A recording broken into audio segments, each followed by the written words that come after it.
방송에서 이런 말을 들었습니다. 아마추어 야구 선수의 말입니다. 모든 구기 경기는 공에 의하여서 점수가 납니다. 그러나 야구 경기는 사람이 홈에 들어올 때 점수가 난다는 그런 말을 했습니다. 실제로 그렇습니다. 축구나 농구나 핸드볼 같은 경기에서는 공이 골인을 해야 점수가 나는 거죠. 그리고 배구 경기 같은 경우에도 공이 바닥에 떨어져야 점수가 결정되어집니다. 골프와 같은 경기도 이 홀에 공이 홀컵에 들어갈 때 점수가 결정이 되는 것이죠. 그러나 야구 경기는 공으로 경기를 하기는 하지만 사람이 홈에 들어와야 점수가 나는 것입니다. 저는 그 말을 듣는 순간에 저도 모르게 제 마음속에 울림이 있었어요. 제가 평소에 가졌던 이 삶의 방향이 사람됨, 인간됨이었거든요. 그래서 그 얘기를 듣는 순간에 사람이 홈에 들어오면 점수가 난다. 그걸 생각해 보니까 야구 경기는 인간이 있는 경기가 아닌가, 그런 생각을 해드렸습니다. 뿐만 아니라 또 한 가지의 생각이 났습니다. 그것은 야구를 인도하는 감독의 마음입니다. 야구 감독은 선수들이 홈에 들어오도록 열심히 훈련시킵니다. 그리고 경기에서 선수가 홈에 들어오면 가장 기뻐하는 사람이 어쩌면 감독이 아닐까라는 생각을 했습니다. 나의 인생의 감독이시고 주인이신 하나님은 나에게 어떤 분이십니까? 7절 하반절에 이러한 말씀이 있습니다. 만군의 여호와의 열심히 이를 이루시리라. 물론 그 말씀은 하나님의 열심히 이루시는 것은 본문의 말씀 앞에 있는 것을 설명하는 것이 틀림이 없습니다. 그러나 이 말씀을 크게 생각해 보면 하나님이 나에게 열심을 내시는 것이 무엇이겠습니까? 하나님 아버지가 계시고 또 저와 여러분들의 고향인 천국에 들어오시는 일에 열심을 내십니다. 내가 천국에 오지 못하는 일이 없도록 모든 방법을 동원하시는 분이 우리 아버지 하나님이십니다. 그렇게 천국의 집으로 오도록 열심을 내시는 하나님은 그 자격을 갖추도록 우리의 오늘의 삶에도 열심을 내십니다. 그것이 무엇입니까? 하나님께서 오늘의 우리의 삶의 자리가 하나님의 뜻대로 살아가도록 하나님은 모든 환경과 모든 관계를 동원하시는 열심을 내고 있습니다. 그것을 다르게 말하면 무엇입니까? 우리가 너무나도 많이 말하는 하나님의 은혜입니다. 아버지의 사랑입니다. 저와 여러분들은 언제나 하나님의 열심히 있으시는 은혜와 사랑으로 자녀의 길을 걸어가고 있습니다.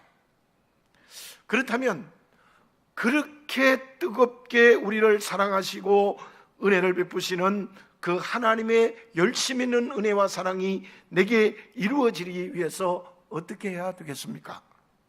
가만히 있으면 되겠습니까? 그렇지 않습니다.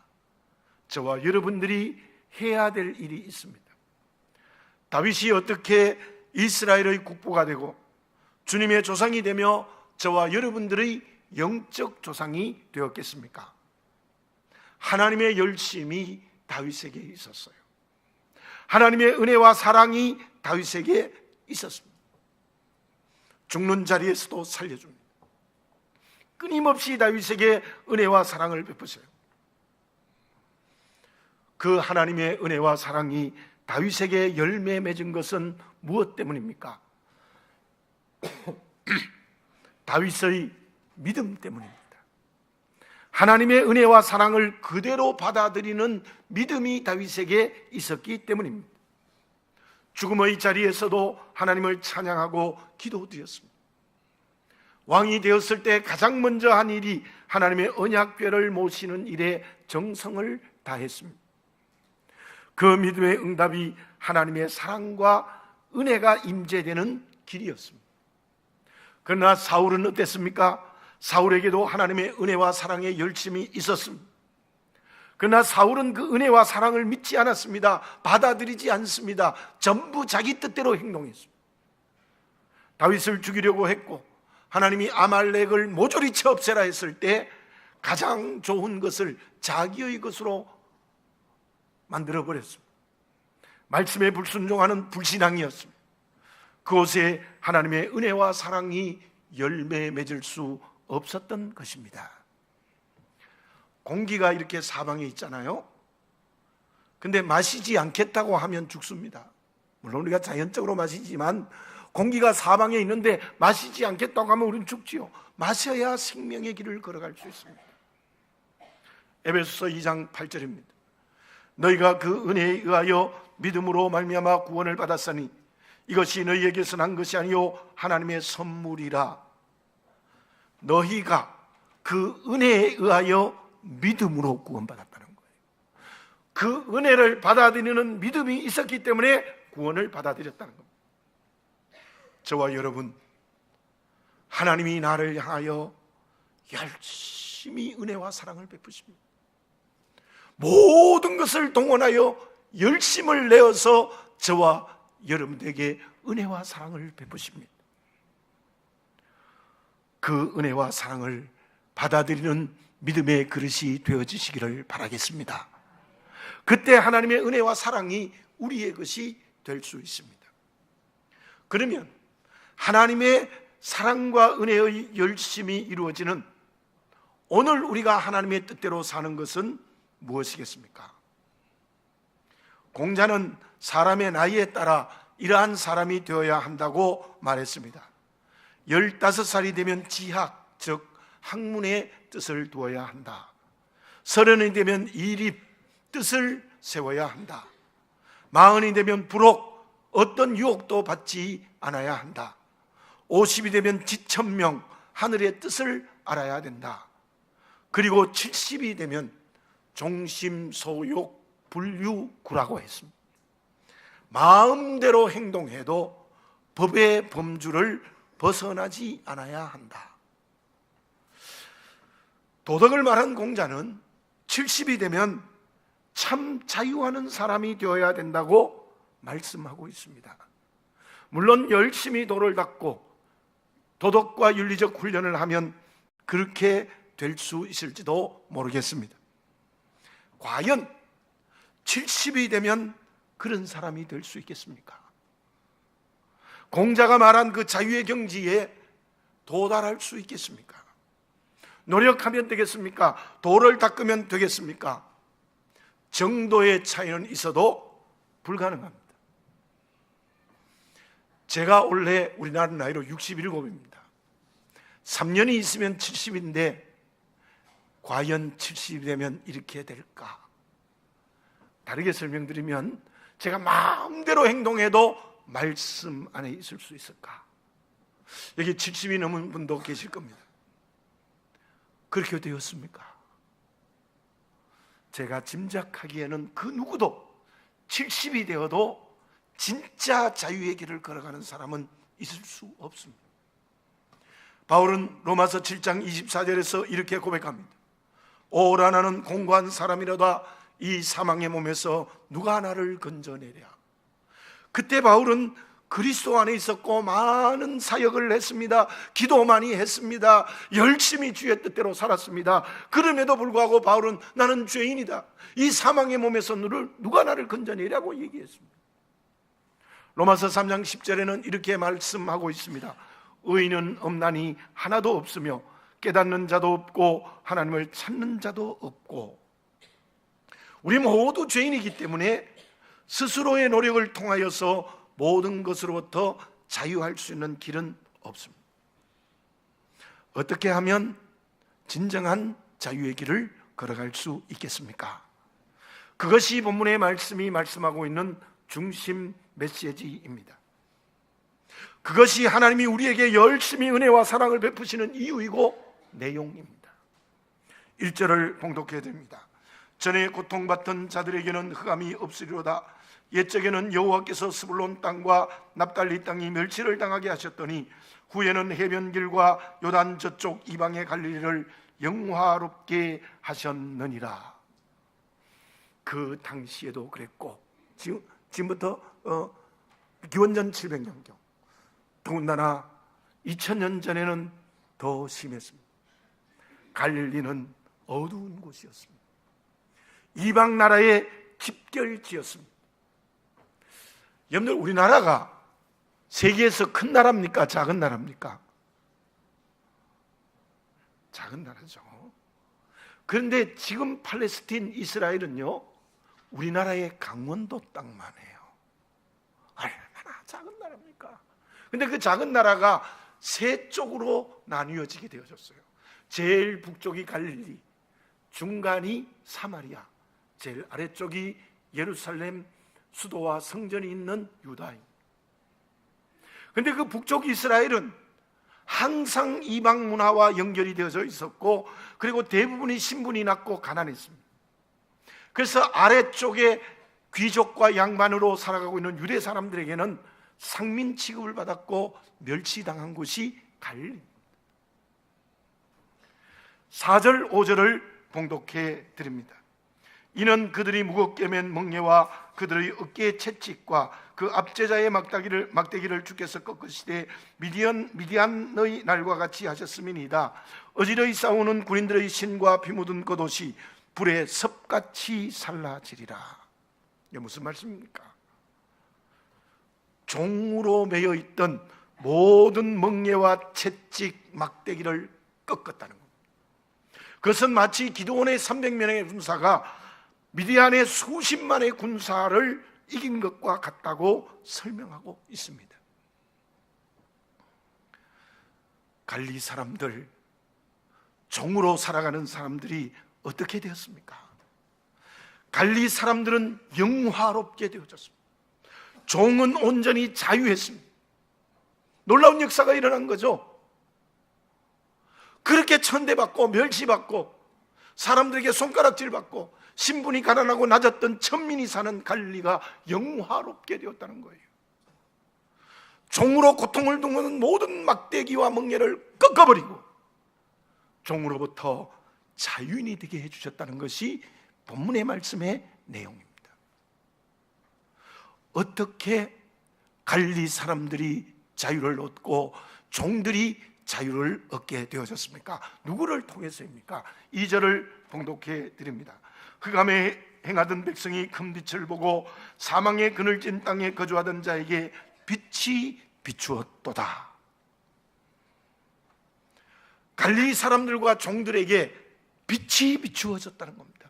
그들이 그 큰 빛을 보았다는 겁니다.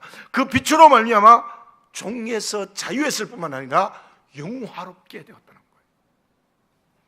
그것을 3절에서는 이렇게 말씀하고 있습니다. 주께서 이 나라를 창성하게 하시며 그 즐거움을 더하게 하셨으므로 추수하는 즐거움과 탈취물을 나눌 때의 즐거움이 그들이 주 앞에서 즐거워하노니. 나라가 창성케 된다는 것은 백성의 숫자가 많아졌다는 거예요. 그런데 그 많은 사람들이 추수 때와 전쟁 때에 열매와 전리품을 나누는 것처럼 기뻐하고 즐거워하고 있다는 거예요. 저는 시골에서 자랐기 때문에 가을에 추수하는 모습을 여러 번 봤습니다. 이 벼를 마당에다가 모아놓고 탈곡을 하면은 벼가 산처럼 쌓여져요. 그러면 그 벼를 말로 담아서 이제 자루에 혹은 가마니에 담는데요, 그때 농부들의 얼굴이 너무 기뻐요. 저는 그 모습이 잊혀지지 않습니다. 굉장히 기쁘고 즐거워요.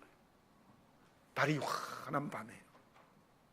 그래서 농사를 지어서 추수하는 기쁨이 얼마나 크겠습니까? 전쟁하여서 탈취물을 얻어서 나눌 때에 얼마나 기쁘겠습니까? 지금 본문의 말씀의 내용이 무엇인가 하면은 종에서 자유하는 것은 단순한 자유가 아니라 영화롭게 되고 탈취물을 나누고 추수 열매를 나누는 것 같은 큰 기쁨의 그릇이 되게 해주겠다는 거예요. 그것이 하나님이 이스라엘 백성들을 향한 뜨거운 사랑과 은혜의 열심입니다. 그렇다면 하나님께서 그 자유를 누구를 통해서 하시는 것입니까? 2절의 큰 빛은 누구입니까? 700년 전에 이사야를 통하여 예언한 말씀입니다. 그 말씀이 6절에 있는 한 아기입니다. 우리가 너무나 잘 알고 있습니다. 예수 그리스도이십니다. 우리는 이제 주님의 오심을 기다리는 대림절이 시작되어졌습니다. 이때 하나님의 자녀된 우리들이 어떤 마음을 가져야 합니까? 분명히 알아야 될 것이 있습니다. 사람은 그 누구도 스스로 자유할 수 없습니다. 자유하려면 점점 더 크게 매이는 종이 되고 마는 겁니다. 물질이 많이 있으면 자유할 수 있습니까? 권력을 얻으면 자유합니까? 건강하면 자유할 수 있겠습니까? 자녀가 잘 되면 자유할 수 있겠습니까? 그런데요, 놀라운 것은 많을수록, 높아질수록, 잘 될수록, 건강할수록 점점 더 권력의 노예가 되고 물질과 자식과 건강의 노예가 되어져 버리는 거예요. 어떻게 해야 됩니까? 자유를 주시는 하나님의 은혜의 열심 앞에 서야 합니다. 그 하나님의 은혜의 열심은 예수 그리스도를 통해서 우리에게 주어지는 것입니다. 주님께서 우리의 종됨에서 자유케 하시는 열심의 은혜는 어떻게 자유롭게 되는 겁니까? 요한복음 8장 32절에 이러한 말씀이 있습니다. 진리를 알지니 진리가 너희를 자유케 하리라. 염절절을 한번 따라서 해볼까요? 진리가 너희를 자유케 하리라. 아멘입니다. 내가 자유할 수 없어요. 스스로 자유하는 길은 그 누구에도 없어요. 진리가 나를 자유케 하는 겁니다. 그 진리가 누구입니까? 요한복음 14장 6절에서 주님은 스스로 말씀하셨습니다.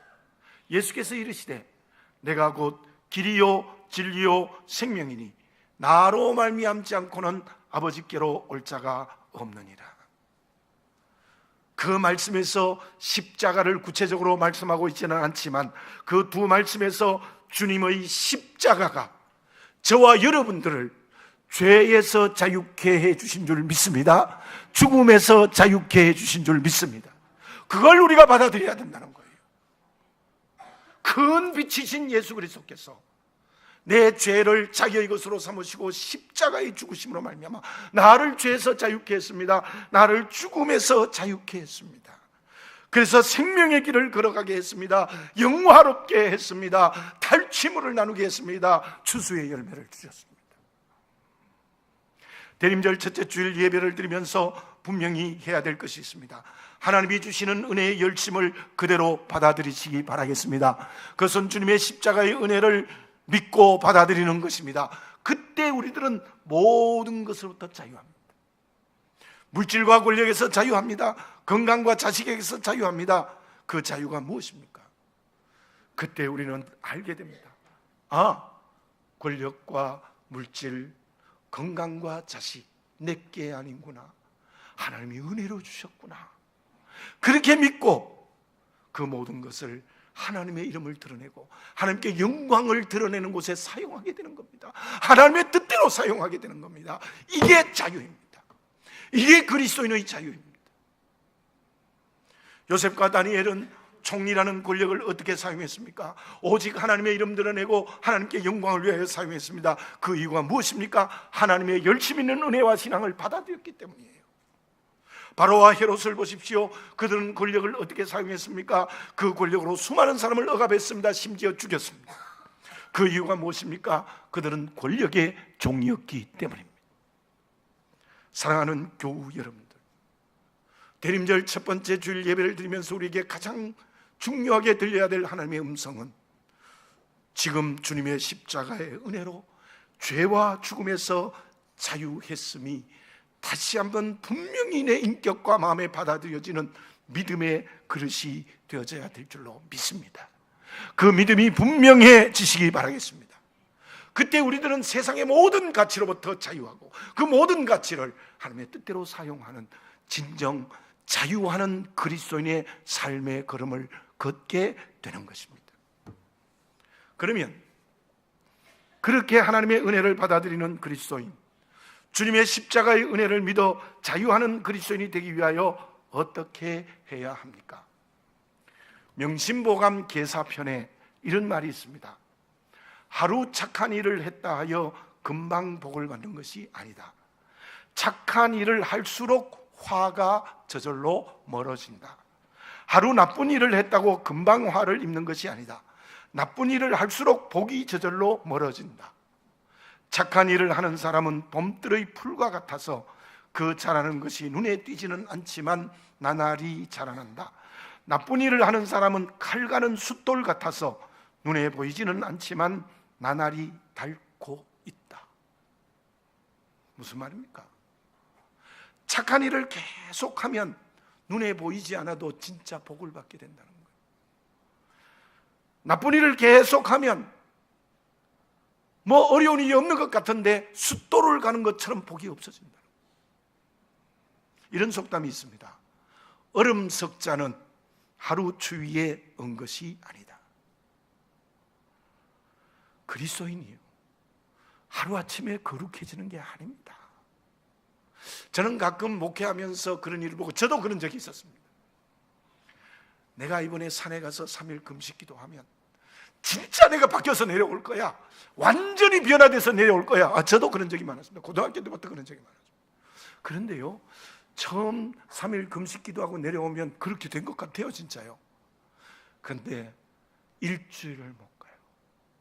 또 돌아가.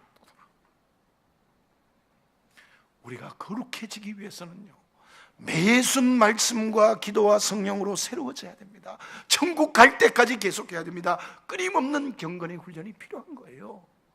얼음 석자가 하루아침에 오는 게 아닌 것처럼 우리는 천국 갈 때까지 끊임없는 경건의 훈련을 해야 됩니다. 그렇게 구별되는 그리스도인은 어떤 모습으로 변화되어야 합니까? 그것이 하나님의 은혜와 사랑의 열심을 받아들이는 우리의 응답입니다.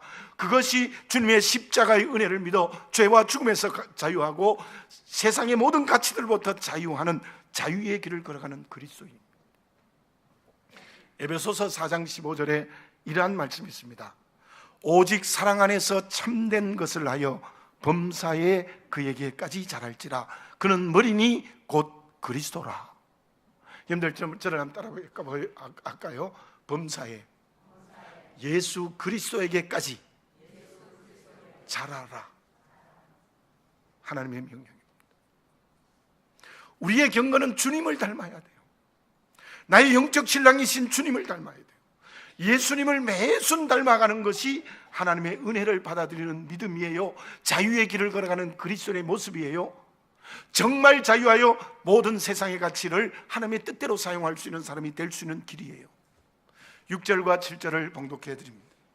이는 한 아기가 우리에게 낳고 한 아들을 우리에게 주신 바 되었는데 그의 어깨에는 정사를 메었고 그의 이름은 기묘자라 모사라 전능하신 하나님이라 영존하시는 아버지라 평강의 왕이라 할 것임이라. 그 정사와 평강의 다함이 무궁하며 또 다윗의 왕자와 그의 나라에 군림하여 그 나라를 굳게 세우고 지금 이후로 영원히 정의와 공의로 그것을 보존하실 것이라. 만군의 여호와의 열심히 이를 이루시리라. 아멘. 700년 전에 오실 예수님의 모습을 예언한 말씀입니다. 어깨에 정사를 메었고 기묘자와 모사라는 뜻은 이러합니다. 메시아이신 예수님이 이 세상에 오시면 온 세계를 통치하는 권위를 가지시고 그리고 그 세계를 지혜롭게 다스린다는 거예요. 기묘자라 모사라 지혜롭게 다스리는 거예요. 그 주님은 전능하시고 영원히 살아계시는 평강의 왕입니다. 그것으로 하나님의 나라를 굳게 세우고 정의와 공의로 통치하신다는 내용입니다. 자, 이 주님의 모습에서 우리가 닮아갈 수 없는 게 있습니다. 예수님은 전능하시다, 영원하시다, 따라갈 수 없습니다. 그러나 특히 본문의 말씀에 나오는 예수님의 사명의 걸음을 우리가 닮아야 돼요. 그것은 두 가지입니다. 먼저 이 세상을 하나님의 나라로 통치하신 왕이신 주님의 모습을 닮아야 돼요. 그리고 둘째로 평강의 왕이신 주님의 제사장의 모습을 닮아야 되는 것입니다. 베드로전서 2장 9절을 봉독해 드립니다. 그러나 너희는 택하신 족속이요 왕같은 제사장들이요 거룩한 나라요 그의 소유되는 백성이니 이는 너희를 어두운 데서 불러내어 그의 기이한 빛에 들어가게 하시니 이의 아름다운 덕을 선포하게 하려 하심이라. 아멘. 우리를 어두운 데서 불러내셨대요. 종에서 자유케 했다는 겁니다. 여러분들 저를 한번 또 따라해 봅니다. 나는 왕같은 제사장이다. 아멘입니다. 예수님의 왕됨을 닮아요. 예수님의 제사장됨을 닮아야 된다는 의미입니다. 그래서 주님의 이름을 선포하기 위하여 주님처럼 왕이 되어야 되고 주님처럼 제사장이 되어야 된다고 베드로전서 2장 9절에서 왕같은 제사장이라고 우리를 말씀하고 있는 것입니다. 주님의 사명이 나의 사명이 되어야 됩니다. 우리가 주님처럼 왕같은 제사장이 되어야 됩니다. 먼저 모든 것을 하나님의 나라로 변화시켜 나가야 돼요. 이 세상의 모든 것은 사단의 나라가 되어 있어요. 먼저 우리에게 가장 중요한 자유의 길은 마음이 하나님의 나라가 되셔야 돼요. 여러분들 한번 보십시오. 내게 마음이 하나님의 나라가 되어 있습니까? 욕심이 없습니까? 시기와 질투 없습니까? 남을 정죄하는 마음 없습니까? 누가 저보고 옛날에 이런 얘기를 한 적이 좀 오래됐을 때요, 청년 때. 너는 굉장히 좋은 사람 같은데 마음이 삐딱해. 제게 삐딱한 게 있었던가 봐요. 그런 말 들은 적이 있습니다. 어쨌든 우리의 마음이 그게 다 없어지고 하나님의 나라가 되는 사람이 하나님의 은혜의 열심을 받아들이는 자유의 길을 걸어가는 사람입니다. 가정이 하나님이 주인 되신 여호와의 집이 되어야 됩니다. 여러분들이 다니는 직장, 사업의 현장, 그 모두가 하나님의 나라가 돼요. 아이고, 목사님 직장이 한 나라 아닌데요? 사업을 한 나라로 못해요? 아닙니다. 여러분들 한 사람이 예루살렘 거리의 정의와 공의를 행하는 한 사람처럼 직장에서, 사업의 현장에서 하나님의 나라를 이루어야 됩니다. 더군다나 교회가 예수님이 온전히 주인 되신 생명의 공동체가 되도록 해야 됩니다. 이 나라가 하나님이 주인 되시게 해야 됩니다. 하나님이 통치하신 왕이 되게 해야 됩니다. 그것이 왕으로서의 주님의 모습을 닮아가는 우리의 사명. 제가 많이 말씀드렸죠. 창세기 1장 28절 하나님이 사람을 만드시고 어떻게 하라 그랬어요? 생육하고 번성하라. 그 다음에요, 정복하고 지배하고 다스리라. 이게 우리의 명령이에요. 세상의 노예가 되면 안 돼요. 사단의 노예가 되면 안 돼요. 자기적 욕심의 노예가 되면 안 돼요. 하나님의 나라, 하나님의 나라. 그것이 주님의 왕됨을 닮아가는 그리스도인이 되는 자유의 길인 줄로 믿습니다. 그리고 연결되는 말씀입니다만 내가 가는 곳곳마다 평강이 이루어져야 돼요. 샬롬. 환하게 열려있는 공동체가 되어야 돼요. 그 평강의 내용을 제가 다시 말씀드립니다. 전쟁이 끝난 것이 아니라 평화가 넘치는 상태입니다. 가난에서 해방되는 것이 아니라 부요함이 넘치는 겁니다. 병에서 회복되는 것이 아니라 건강이 넘치는 상태입니다. 샬롬. 다 열리는 겁니다. 하나님과 열리고 이웃과 열리고 하나님의 형상을 회복하고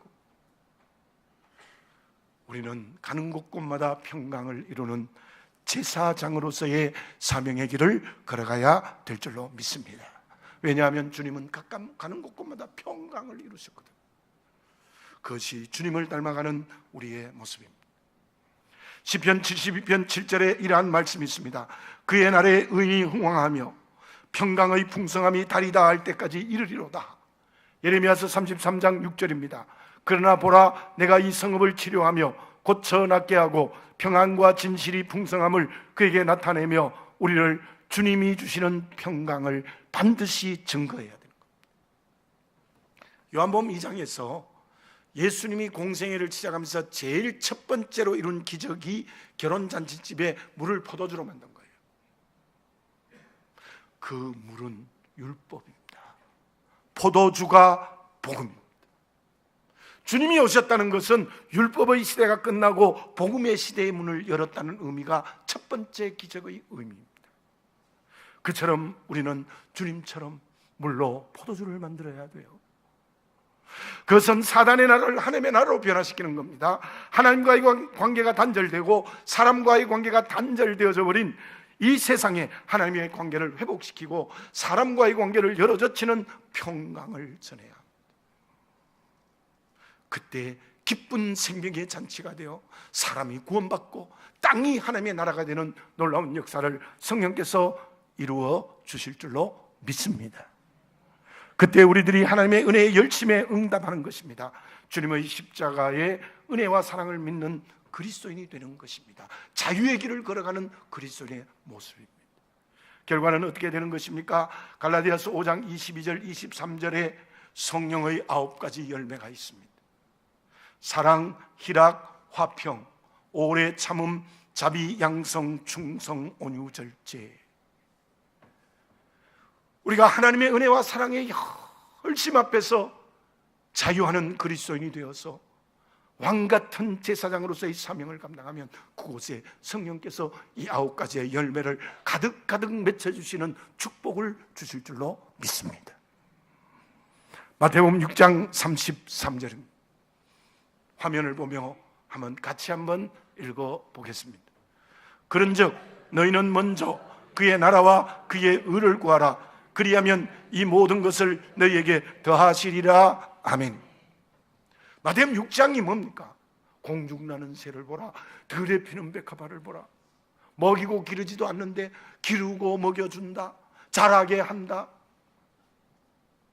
물질 때문에 염려하지 말라. 이건 다 이방 사람들이 구하는 거다. 이 무슨 말씀인가 하면 너희들이 정말 하나님의 나라를 구하면 물질의 기업 주시겠다는 거예요. 다 주시겠다는 거예요. 우리가 정말 자유하는 그리스도인데요, 하나님의 나라의 길을 걸어가면 하나님께서 이 세상의 것들도 기업도 주신다는 거예요. 이 모든 것을 너희에게 다 하시리라.